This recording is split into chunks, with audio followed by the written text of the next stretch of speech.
And welcome back to Fully Equipped.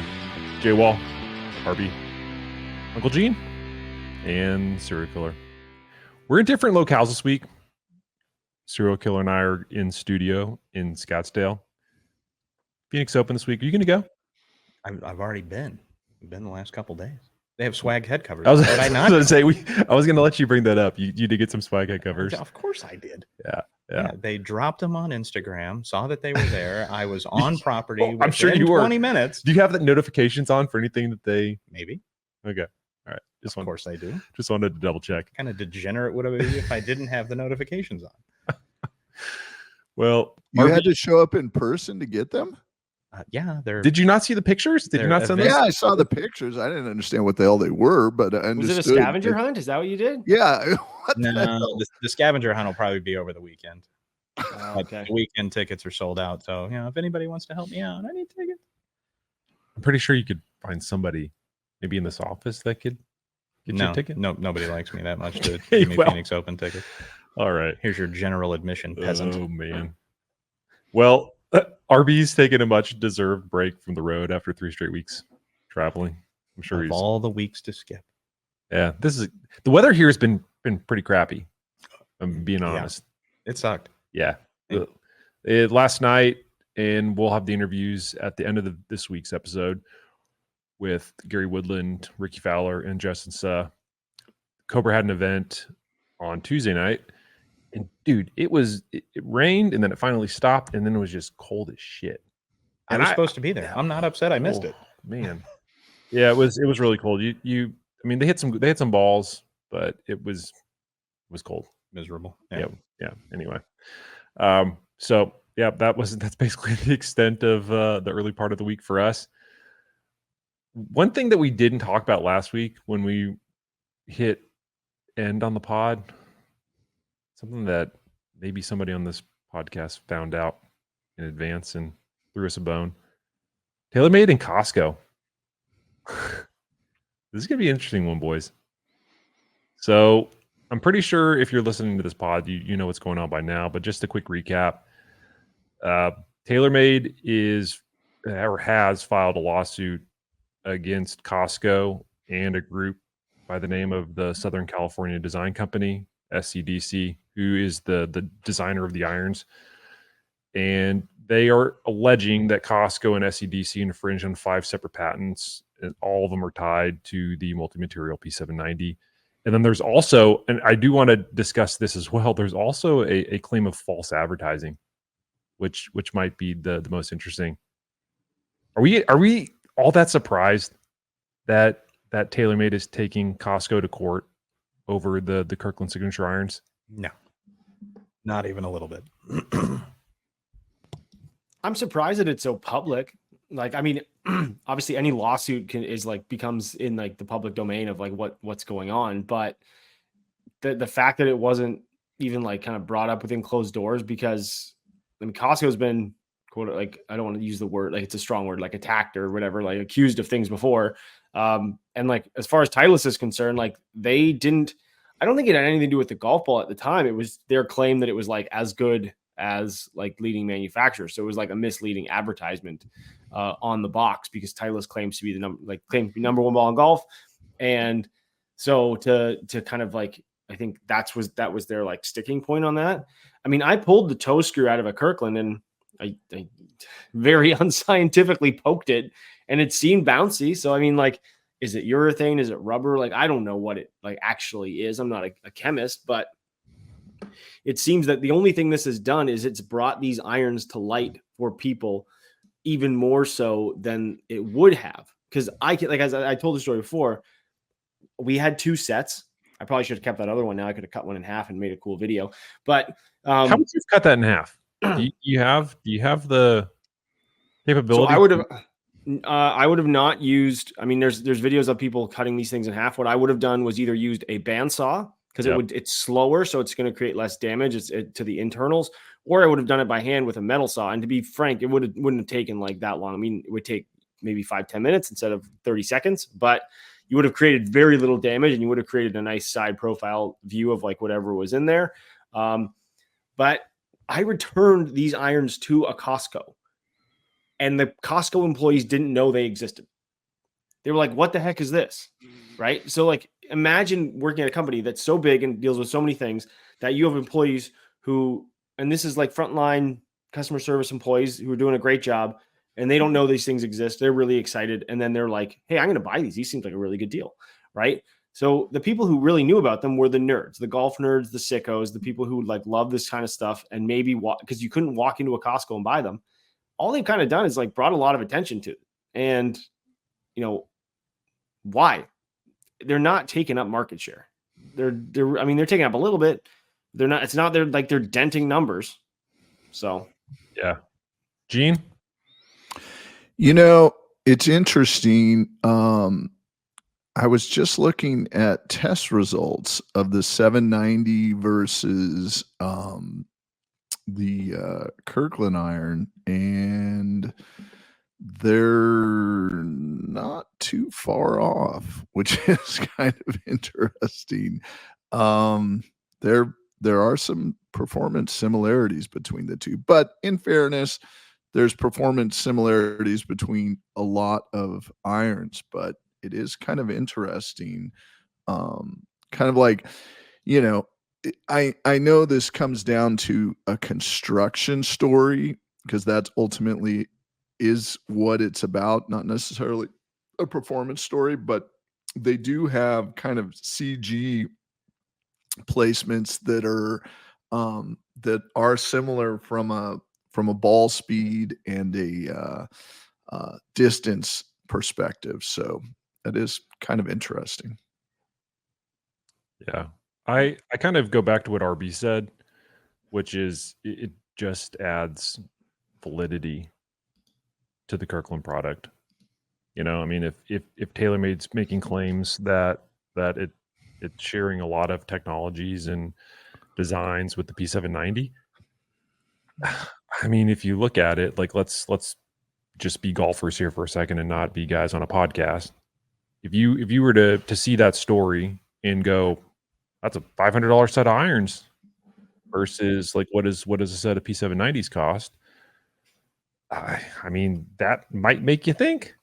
I mean, maybe again, in this industry, golfers usually have loyalties, and so you're going to probably have the TaylorMade guys that would say, I would never play a Kirkland iron, Right. But for somebody that's maybe they've been playing their dad's clubs for 30 years, Yeah, and weekend now- warrior yeah. that's just getting into the game. yeah, Don't know the differences Yep. between texts and applications, and they go, hey, this looks similar. And reading side by side what the Kirkland offers versus a 790, I mean, $500 is a lot more palatable than you're looking at 12, 1500, depending upon set makeup and shaft you put together. So it's, yeah, I mean, for the average consumer weekend warrior that doesn't really care about score or performance and just wants to go play, that's a lot of iron for the money.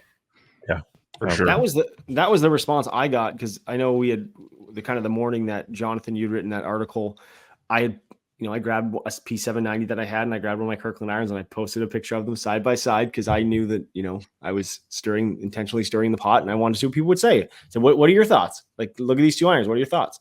And a lot of the comments, and I would say that, I have more of like a gear nutty group of people that follow me on Instagram. But what they did was they were like, well, why is this one $500 and why is this? They start questioning price, right? And that's like the first. And to Gene's point, like, people are not quite. And when you get to that comparison, people are not comparing technology.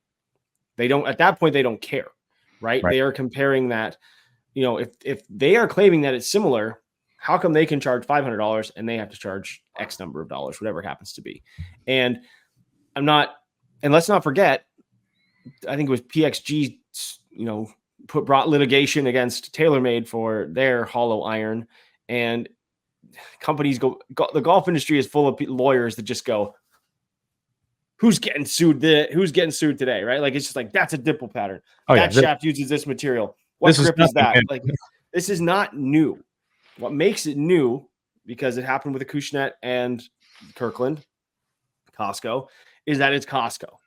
All right. And let's not forget, Costco made is like a billions and billions and billions and billions of dollar industry, like, company.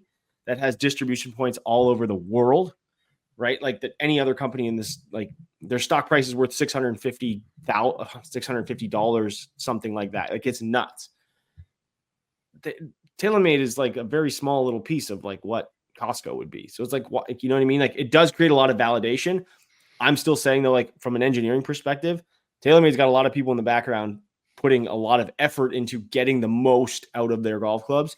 Someone else is coming along, similar to a lot of direct-to-consumer companies buying open models from foundries over in Asia and putting a brand on it. We see them from a lot of companies. You could have gone to the PGA show. I should have done this. Found the booth of these people from a factory over there, and they're legitimate business people. And they're like, hey, you got enough money? You want to put your brand on this hollow body iron and sell it for $400? We will drop ship this from wherever you want all over the world. And that happens all the time. So I can understand why TaylorMade is like saying, look, guys, we invest a lot of money in doing this construction. Like maybe not, but one way or the other, I think it just brings more attention to the Kirkland product than anything else. Well, Costco had an issue, if I remember correctly, distribution with Bettinardi putters too, didn't they? Yeah, they've had I don't know. There was talk that Trixon had irons that were the Z series in Canada. Yeah, there was a new Costco that opened up north of Toronto, and they had, I think it was $7.99 or $7.99 for a set of the ZX5s stock irons, and then they had the drivers for $3.99, which for a Canadian like price point, that is a huge discount versus like we're talking like 35% off of full retail price for continuously new product, like stuff that's not discounted. Yeah. So I think this is where, from that perspective, that's where distributors go in and they're like, screw it, we got all this inventory, we got to do something with it. And they call Costco. But from a major OEM perspective, they're not selling directly to Costco. Those companies aren't. But I wouldn't say people get in trouble, but they're looking at books and finding out where this stuff's coming from. Yeah. One of the other things that I brought up was this claim of false advertising. And TaylorMade is claiming that Costco falsely advertised the inclusion of an injected urethane insert in its iron. And in the complaint, they stated that the defendants were accused of, the statement by defendants that the accused product contains an injected urethane insert is literally false, or in the alternative is misleading and on information and belief, has actually deceived or has a tendency to deceive consumers in a way that influences purchasing decisions. This is an interesting one because, I'm wondering how you all are reading this, but if they're making this claim of false advertising that it doesn't include a urethane insert, that would lead me to believe that it's a hollow cavity, that it doesn't have anything. Right. But based on the cutaways, there's something in there. Yep. So what is the claim here? Oh, it begs the question, is it a injected mold or is it something that is put in prior to the iron being sealed? So is it a seeded secondary material that is essentially installed like the tungsten, or is it, in fact injected? And that's where it's like, unless you go to manufacturing, I don't know how you would prove that. Yeah. It seems like it almost that to me sounds like when you read the wording of that, it almost sounds like TaylorMade is filing this on behalf of customers who feel like they are being misled. And I don't think anyone out there feels like they're being misled for like $500. And again, to my point, like I pulled that little iron apart and poked around, and it seems squishy. So like it's either rubber, it's some type of rubberized material. Now, maybe because they've cut it and they've looked at it and they're like, it's not urethane, we're going to like go after the fact that it's not, like as a compound, not actually urethane. But, if you want to say it's a filled iron, it's a filled iron. I don't know. But it's still interesting because that wording makes it sound like they're filing. It's almost like they're filing on behalf of consumers, like they're being misled. But you're just bringing attention to like what they've created. Oh, yeah. It kind of begs the question, like, okay, if you take a hollow cavity iron and you fill it with pick manufacturer, right? Is it a elastomer? Is it a urethane? Is it a rubber? Is it some type of hybrid composite material that has some pliability? Like, is there still a patent violation if you use a completely different material to fill a that's hollow cavity head? That's, you just nailed it, Chris, which is, that's my question. Is this legitimate or not? I feel like that would almost be painting any manufacturer into a corner and saying you can't fill a hollow cavity golf club with anything or you're violating our patent. Well, PXG and TaylorMade, we probably should, if we're looking at the timeline, they started this whole deal of going after each other. PXG filed a lawsuit against TaylorMade. They wanted to cease and desist for them to stop producing their irons. Right. That was denied. TaylorMade turns around and files a countersuit, and eventually they settle. But yeah, this isn't the first time that we've seen two go head to head over this particular type of iron. And look, it is, if you look at the iron landscape, Players distance irons are by far the most popular iron out there because they're packed with forgiveness. They look like a blade.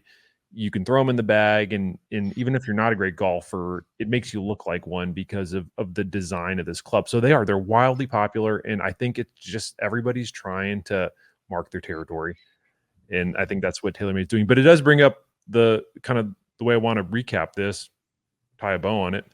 What do we think is going to happen? Oh, settle. The vagaries of patent law are such that it ultimately will probably be something that's not disclosed, and either an agreement, a royalty, something, and it just depends on the strength of the case and ultimately what Costco decides to do with it. Like most lawsuits, the real winner here is the lawyers. Because those billable hours are not cheap. Absolutely. And I'll tell you, Costco's probably got their own legal team already that they got a whole room full of them dealing with kind of like this kind of stuff all the time. And I'm sure TaylorMade's got a nice little room of theirs as well. Just not as many engineers as they've got lawyers, but I'm sure they've got a few.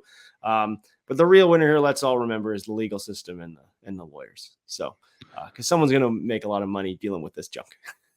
I'll tell you one thing that's kind of interesting in all of this, the greater point being for right around $1,000. If you are a beginning golfer or someone just getting into it and you want to go soup to nuts Costco, you're getting a pretty amazing deal. I've tested their putters versus a Cameron. Almost identical on off-center hits and performance. I've tested their wedges, very, very similar to Vokey wedges. We obviously tested their irons and their driver, and while they do have limitations, as you guys have stated, they're the cheeseburger of the, kind of right in the middle and satisfying. And so for $1,000, you're not going to get custom. You're not going to get a lot of choices or low spin or draw biased. You're going to get just one offering, but it's a pretty amazing deal to, get some really good performing golf equipment for a fraction of the price. Yeah. And I think that's what TaylorMade's they're trying to cut them off at the pass. But I don't think it's the same customer. It's not the same customer. But I think that they're not viewing it that way. I think they're just trying to look at it as all golfers, not just a specific demo that we were talking about. Yeah, but I agree with what everybody said. They're going to settle. There's no way it's way too vague. Anyway, as far as gear changes going on this week, it's a really quiet week. I kind of noticed that for equipment changes. Yeah. There's not a lot going on. I think the one thing that is very unfortunate, but it became very apparent this week, dude, there's just not a lot of juice out there. Like this event used to really, and like the fans are going to show up and it's going to be rowdy. Oh yeah. But like without having the field I mean, there's a lot of guys that left for live, and I think you notice it more at events like this, like the bigger signature events. I don't know. It's just it was just that feeling that I got where I'm like, it still feels like it's going to be a great week, but there's not the star power like you're used to seeing. I would definitely agree with that. As walking around the grounds on Monday and Tuesday during the practice rounds and some of the lower tier pro-ams, like walking through the range and over on the practice green and just kind of looking to see who's around. Mhm. And Adam Scott was there yesterday hitting shots, but he's not playing a practice round and he's just here to play the event. But no pro-am, no practice round, just here to play the event. Yeah. And I'm kind of looking up and down the practice tee and I'm going, like there's not a lot of people even watching the practice tee. But I go over to 16 and go into our corporate box, and like 16 was absolutely packed and nobody was watching golf. So I could see. Wait, we're here for golf tournament? Exactly. So this particular event being such the social event that it is, I still think it's going to have record attendance. It's going to have record viewership because everybody wants to see what a train wreck it is and what's somebody going to do. When's the streaker inevitably come running across the fairway and jumping into a lake? Because you know it's going to happen. And I think this event is successful because it's just a train wreck. Yeah. And it's a party in the middle of a golf tournament. Yep. So, I mean, you and I could probably go tee it up, get booed and get heckled, but nobody would really know the difference and still get TV coverage, and it'd be great. Yeah. I think we should test it. I'll say might as well do that. Yeah, I'm down. I'll go play in the rain and, make an ass out of myself in front of however many hundreds of thousands of people watching.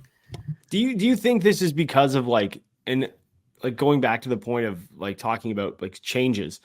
Like there wasn't like even like last week at Pebble, there was a few, and I caught some real good nuggets out there. One of them we want to get to, which is on Scheffler, by the way.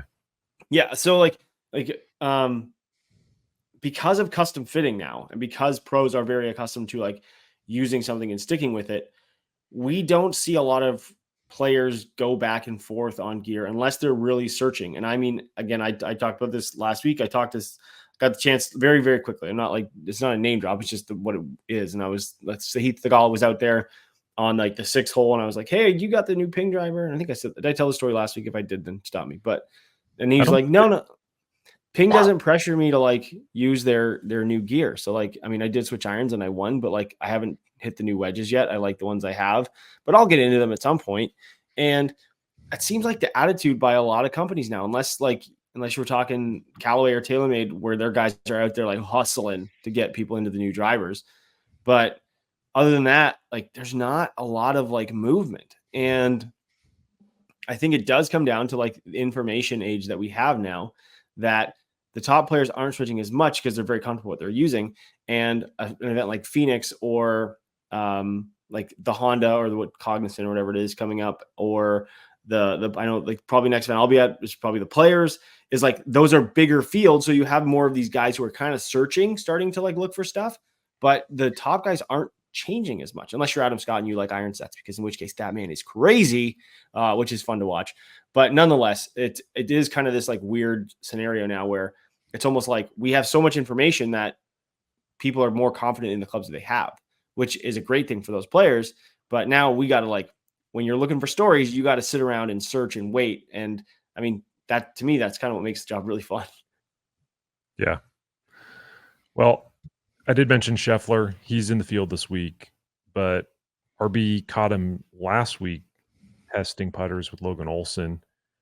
And one thing in particular, and I love this because I think everybody assumes that tour pros are highly technical and that they have all these high-tech gadgets that they're using for testing. Chris is shaking his head because he knows that's not the case. RB caught him doing putter testing and getting impact locations using a dry erase marker. I love this RB. Like so there's two parts of this. One is like I had the chance to talk to Logan a little bit. We didn't get into like too many details on things, and there were certain things he just didn't want to talk about, and that's fine. But I told him while I said, "Are you waiting for Scottie?" And he's like, "Yeah, I'm waiting for Scottie." I said, "Cool." Well, I said, just so you know, like once you're on the putting green, like I will take pictures. And he's like, "I get that. That's your job." And he respected that, and that was fine. So I hung out and I took a crap load of pictures every time a putter came out and he held it up and it was there long enough while they were looking at it. I was in there with I don't have telephoto lens. I'm not like a paparazzi, but like, 20, 25, 15 feet away, not disturbing them. I'm taking pictures of everything. And, it's very clear. You go to Logan's website and you look at the privacy policy and it says TaylorMade Golf Company on it. Like, it's pretty clear that they have purchased him, or they've hired him and his company or whatever to like make putters for Scottie and other players and consult basically. Which makes sense. If he knows how to mill this stuff and they have the facilities to do it, he has the facilities to do it. Why not have someone be able to do that? But yeah, it was like first of all, it's very weird watching Scottie try and like go through this process, because it's like painful, like watching, as someone who like is very non-technical when it comes to their own putting. As Gene says, it's all between the ears. But he's like, I like the feel and the sound of this one. And I don't know. I feel like I heard Scottie Scheffler say, I feel like the MOI on this one's a little different. I'm like, oh my God, man, please just stop talking about these things and just hit the middle of the putter face and get it online. Like, who is thinking about that stuff? No one else is thinking about it. It's almost like Pros are.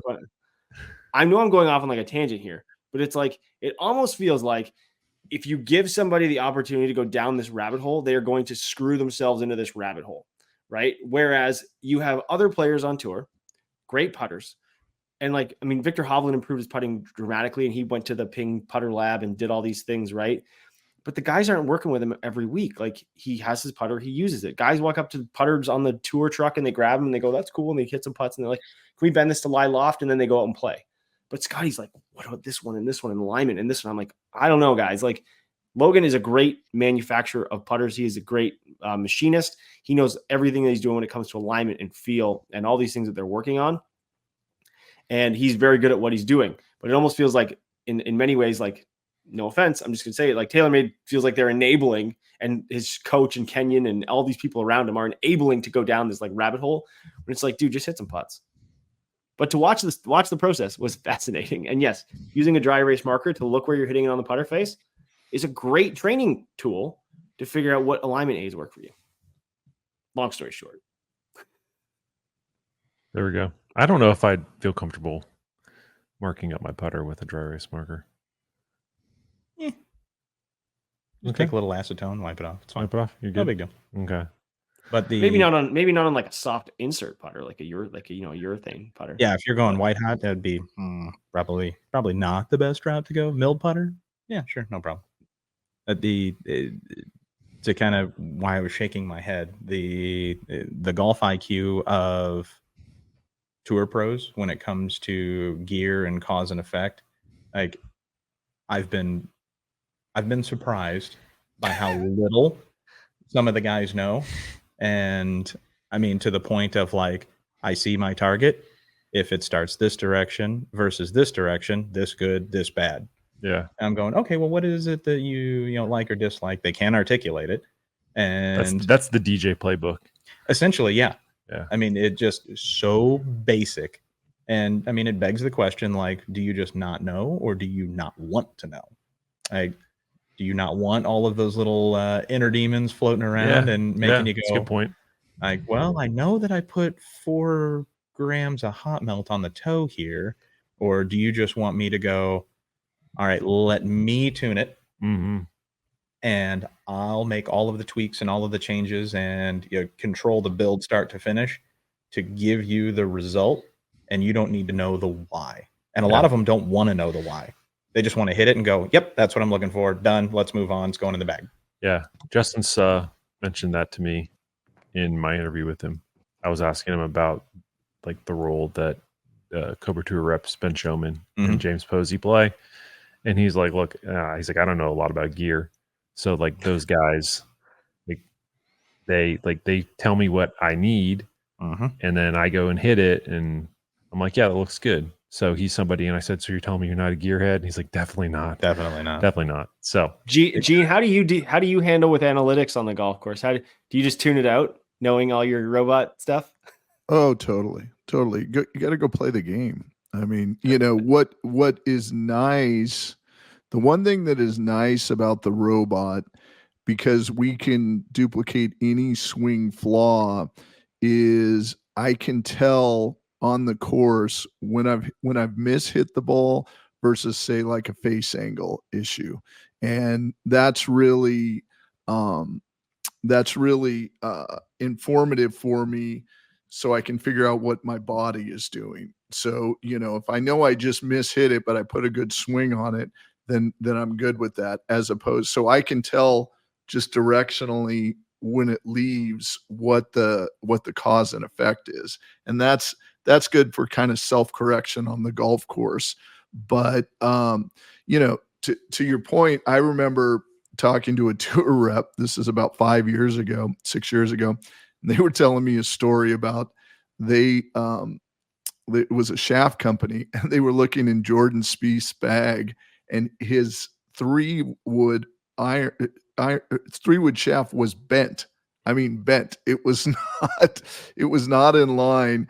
And they pointed it out, and he's like, don't change it. It's working. I want to stick with it. And it's like, no, man, your shaft's bent. But the point being, these guys are loath to change, and rightfully so, because the differences are so minute between being a success and being a failure that they don't want to introduce any more variables. And I'm always amazed, especially this time of year. Like, for example, TaylorMade, man, they were incredibly successful getting all of their kind of show ponies into the QI10. And when you look at that list of the players that are playing, you know, versus previous generations of the Stealth, you know, it's nothing short of miraculous that you got that many players to buy into it, which I think is indicative of the overall performance characteristics of the club, which we've commented on. But, you know, some of these guys are always looking for something new and are fearless, but a lot of them, they don't want to think about their equipment because, you know, to Chris's point, they just, you know, see ball, hit ball, and they're athletes. You can't assume them to be physics majors or, you know, understand the intricacies of gear. The ones that do are impressive, but for the most part, they go up there and they do what they've been trained to do. And the gear is just an extension of their body. It's not necessarily something that needs to be analyzed, you know, individually. It reminds me of the video, and I don't know if it's been like scrubbed from the internet. I haven't looked it up for a while, but I think it was someone was interviewing DJ, and it's an older video, and he's like, how do you hit a fade? And he's like, I'll just aim left and I'll fade it. And it's like, this is an instructional video, DJ. We need a little bit more than that. And he's like, I just swing harder. And it's like, cool. Like, okay. Thanks for the time. I really appreciate that. We're going to get another pro in here to actually explain this. It's really just funny because, like, to your point, it's an extension of like what they're trying to do. And it's not necessarily something that they really worry about, but that's what Chris comes in. Guys like Chris come in. Gene talking about Spieth with the 3-wood shaft. I think I was telling you guys I was working with Gary Woodland before he signed with Cobra, and pulled Gary's putter out of his bag and just kind of blueprinting his clubs and going through, looking at stuff, measuring stuff, asking questions. What do you like? What do you dislike? If we change anything, what do you want to see different? And I put his putter down on the ground and just kind of eye up the grip, and the grip was twisted 2 different directions. And when I put it down in the address position, like, it set dead shut. And I hope Gary doesn't listen to this pod. If so, just completely black this part out. Don't even think about it. You putt great, just leave it where it is. But without saying anything to him that, you know, this grip is on crooked and sets your face up just like dead shut, I just go, how you been putting? And he goes, love my putter, putted great, led the field in putting last week. I said, perfect. Put the head cover back on. Didn't say a word, and nor would I player that caliber, like, really? Because this is really screwed up. And no, we just let that one slide, put the head cover right back on, right back in the bag. He was hitting his lines. He was making putts. He was liking the way it felt. So I'm like, yep, it gets the gold star. Good to go, man. Yep, good to Thumbs go, up. brother. Keep on trucking. That's where like there is a psychology behind like and Gene's mentioned putters, but like there's a psychology behind certain pieces of equipment and players like switching stuff. Like I've got clubs that have grips on them that are a little older, but I just don't want to. It sounds silly, but like I don't want to change the grip on it. It's not a putter; it's like a driver or shaft that like I've used in multiple drivers, and they don't want to change. And like perfect example, club test, our testing at TaylorMade. Arrow, I believe, was the one working with James. James had this old TaylorMade putter. It was like a circa 79 insert putter. It's about 10 years old. And James is a tall dude, pretty good player. And over time, this putter has been bent with extra loft on it. And he didn't over time, didn't really notice it. Right. And Eric was like, you like this putter? He's like, yeah, I really like this putter. Do you mind if we like go to the lab and put it on Quintic, go through the process of like, maybe we'll try something else, try a new Spider Tour, try a milled reserve, all this stuff. And James like, I don't have to. So like, I do really like this putter. And he goes, okay, well, let's take a look. And launching it really high, creating a lot more backspin than it really should. And he's like, well, do you know it's bent? Like there's like 6 degrees of loft on this putter. It was like 6 or 7 degrees of loft. Yes. And so that was a perfect example of like, okay, well, let's ask the question first. Let's analyze this and let's see what the players, from a fitting perspective, let's ask the player what's going on. They like the putter, but maybe it's not working that well. Let's diagnose it and give them the information that they need to know, not that they need to know all of it. And then let's fix it and see the result. Because you can always, fix it back kind of thing. And James was like, no, it was great. Like that was a big change. And it actually helped them. And you saw the results like using Quintic. So there's a lot of times where, and I'm sure he listens, but I like Jack Hirsch is one of our writers here at golf.com. Very good player. He's like a scratch golfer. He asked me a question about 2 different golf balls, and he was asking me a couple other questions about like, but I practice with this model golf ball. I don't know if I should switch to this golf ball. Sorry, Jack, I'm just airing your dirty laundry. And I said, but if I switched, should I switch the golf balls that I practice my short game with? And I said, I'm going to tell you right now, if you walked into my club fitting store and we had this conversation, the moment you leave this store and you're not standing in front of me, I'm going to turn to someone and say, this guy's way too picky and in his own head. And I told him that. And he was like, you're right, I'm picky. And so like, at least he was aware of it. And I told him that right to his face over text. So like, there are players who are kind of in that zone where like, man, you need to just hit shots. And some players do. And some players worry a lot about other things. I can tell you a story. This is before adjustable clubs. So the tour reps would have to go and glue, the head up and take it off. So it was a major process. And I had not going to name the player, not going to name the shaft company, but it was a top shaft company. But this tour rep was out with this player who, like RB was saying, was very picky, and tip was too stiff. So he'd go back in, set it up, come back out. Tip was too soft. He did this 4 times. And he knew the differences were so minute that he was adjusting that and he was looking at the player and, looking at their numbers. And he was like, there's no way that the player can feel this.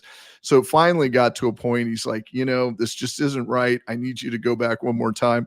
So the guy went back, grabbed a Coke, drank the Coke, sat there, checked his phone, gave him the same club back. And he's like, perfect. That's it. That's the one that I was looking for. And he's like, great. I've done that in fittings more than I'd care to admit. Magic wrench, man. The magic wrench. Let me just give this one more click.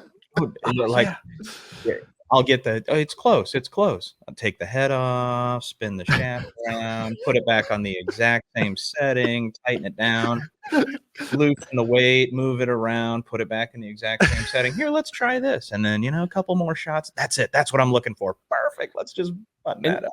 Oh my God. Yeah, to play like advocate here.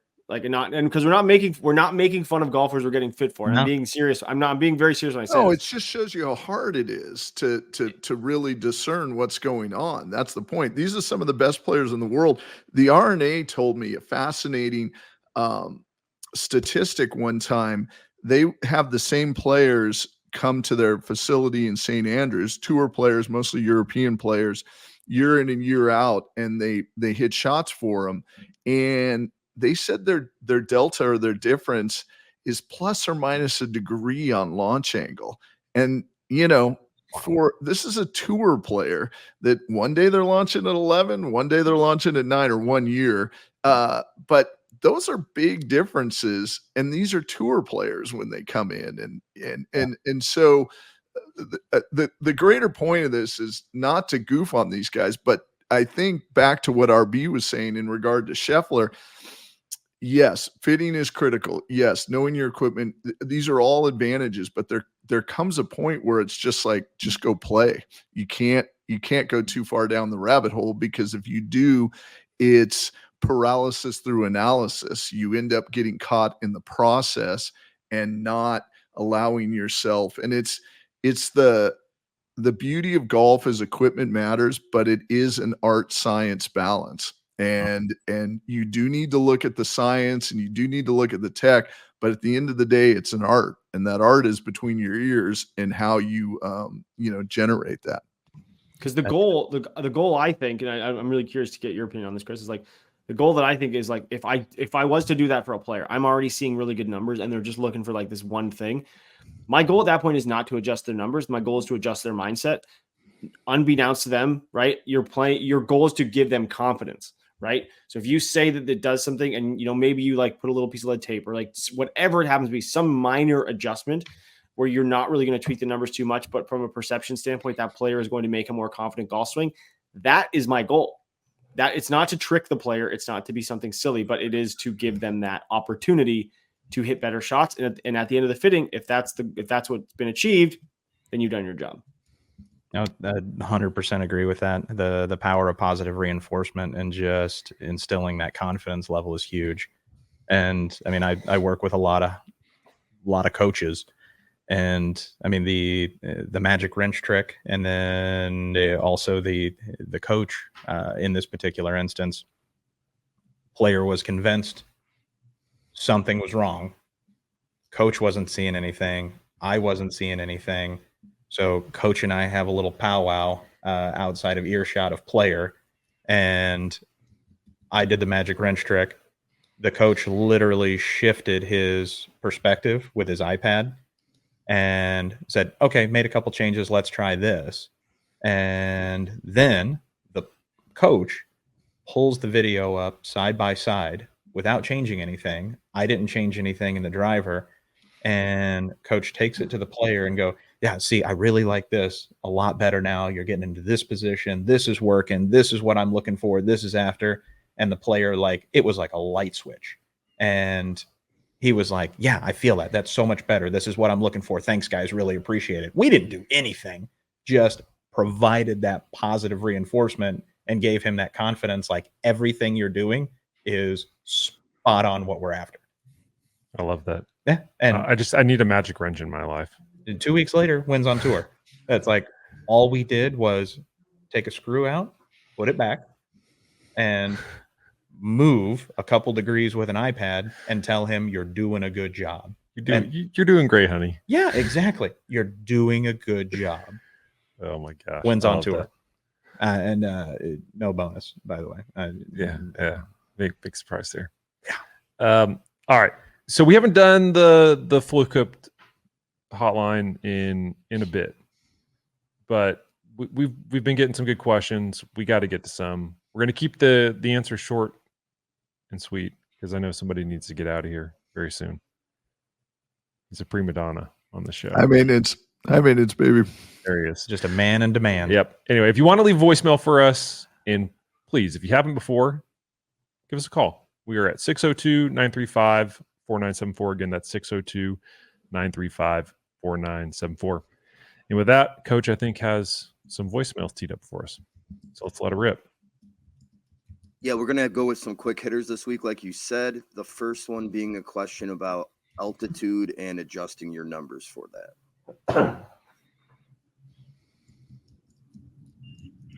Hey guys, it's Anthony from Kentucky again.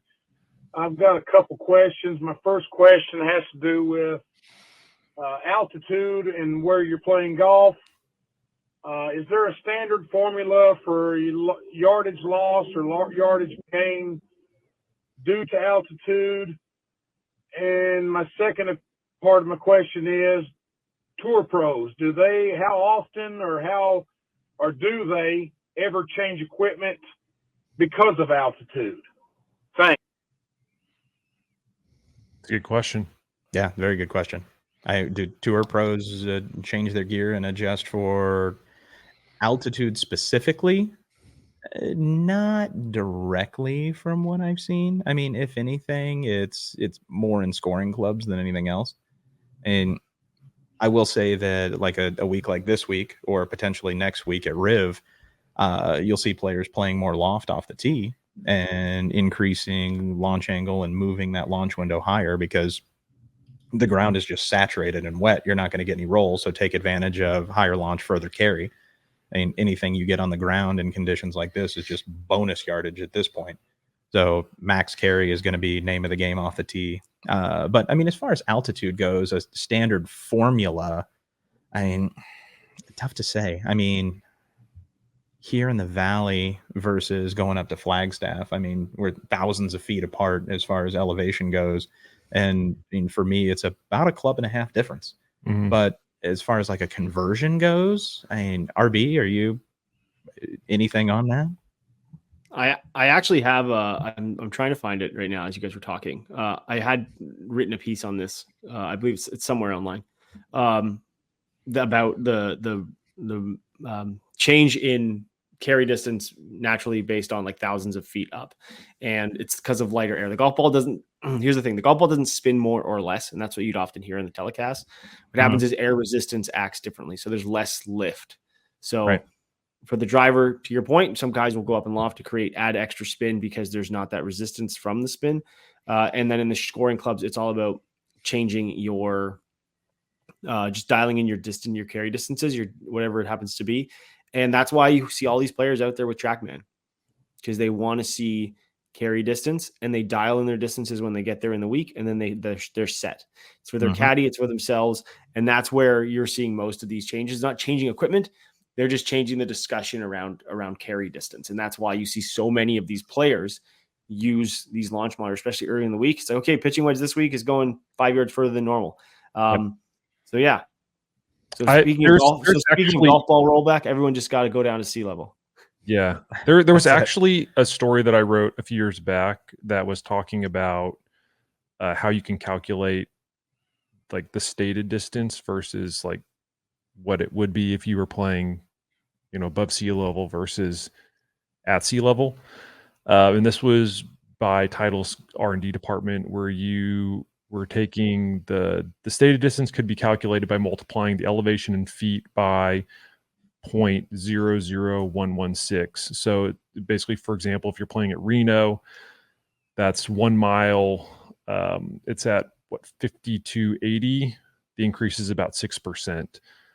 So if you normally drive the ball 250 at sea level, you're likely going to drive it like 265 in Reno.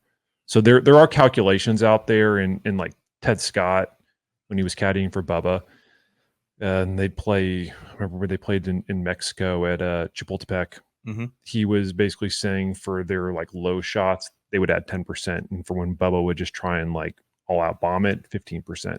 Okay. So there are ways to calculate it if you really want to do that, but yeah, I mean, launch monitors nowadays, and they've got huge an internal barometer. Yes. And you can, I mean, sitting in your living room in an environment you're comfortable with, you can adjust altitude and wind and temperature, and it's pretty awesome. Figure out the numbers there. But I mean, Ballnamic too. I mean, the Pings Ballnamic. I mean, they have a little feature in there where when you enter your zip code, it'll tell you like what kind of elevation you're playing at. So if you're playing it in Denver versus, Dallas, that's cool. You can, I I didn't know that with Titleist that they had a formal conversion metric that you can plug in and calculate what your distance is. Yep. So just again, multiplying the elevation feet by 0.00116. Anyway, there's engineers out there a lot smarter than myself. That's for sure. Yeah. All right. Next question, Coach. All right. Getting back into the rollback ball debate, the favorite topic of the Fully Equipped Hotline.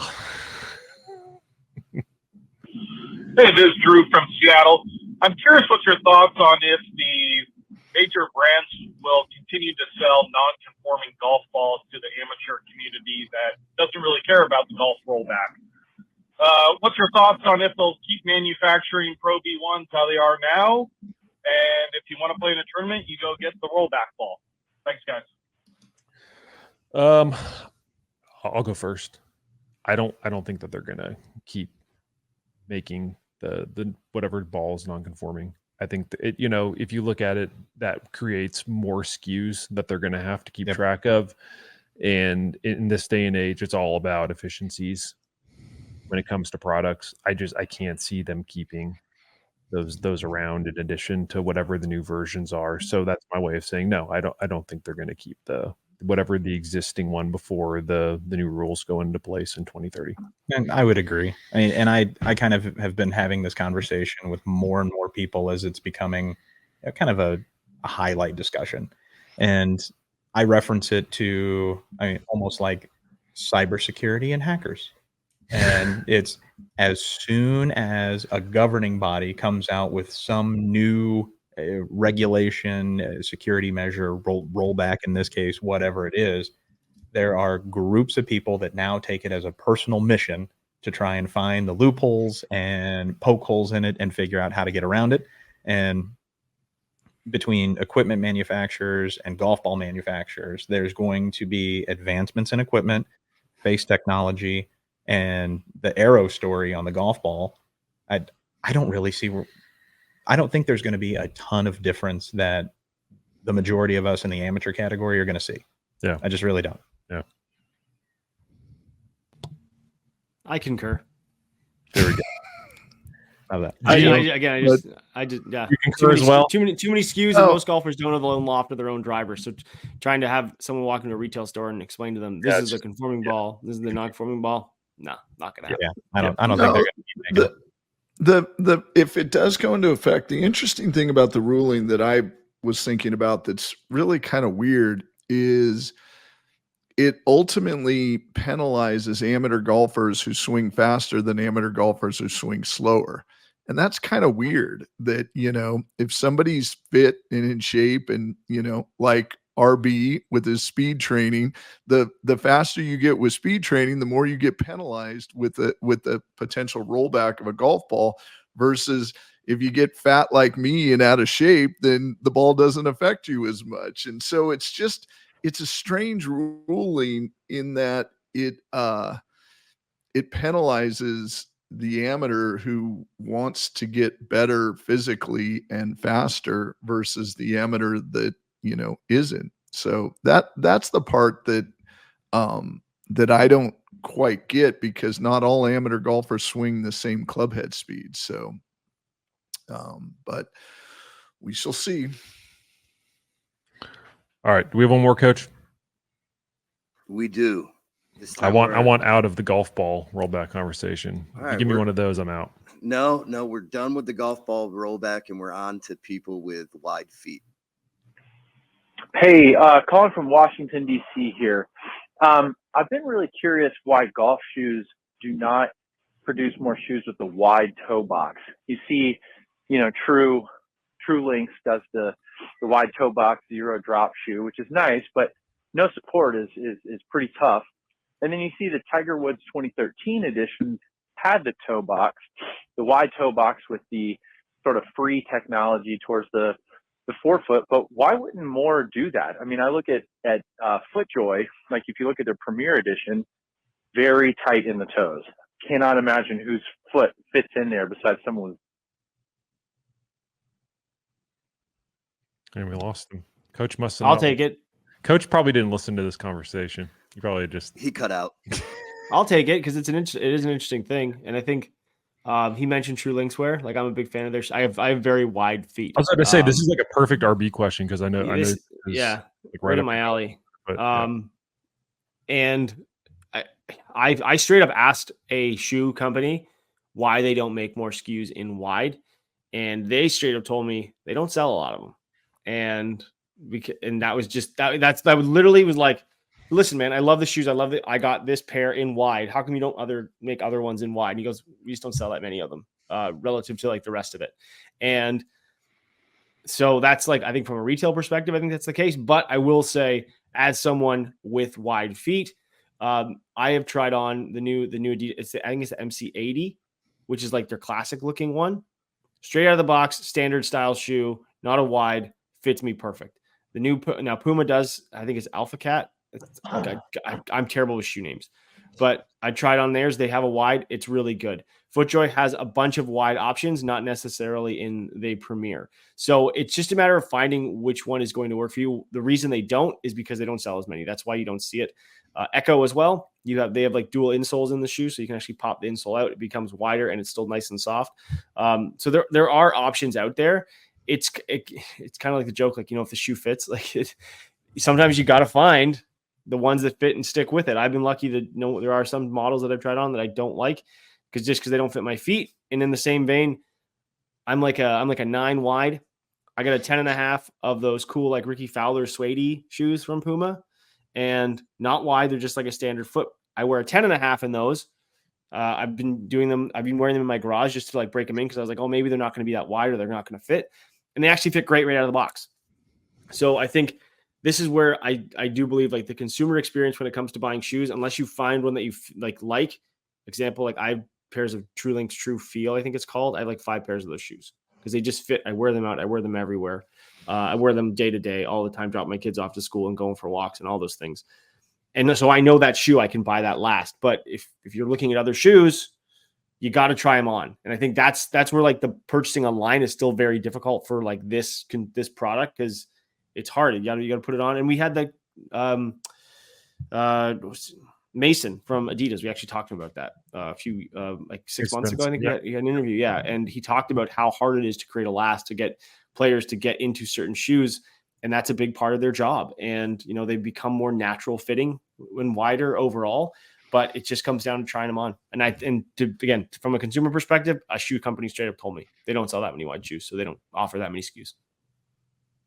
I love that you guys get options. I'm like anywhere from like a 14 to a 15, depending on the. I just get it's pretty much like whatever I get. That's I can't really complain. I'm right in the wheelhouse. I don't have Fred Flintstone feet or giant feet. I'm like 11.5, just standard, medium, whatever you want to call it. I have plenty of options. Fred Flintstone feet. Oh man. Okay. All right. So I think that's going to do it for this week's edition of the Fully Equipped Hotline. Again, leave us a voicemail, 602-935-4974. That'll do it for episode 227 of Fully Equipped. If you want more gear goodness from us, check us out on our social channels. We are at Fully_Equipped on Twitter and at Fully Equipped Golf on Instagram and YouTube. Thanks all for listening. We'll see you next week.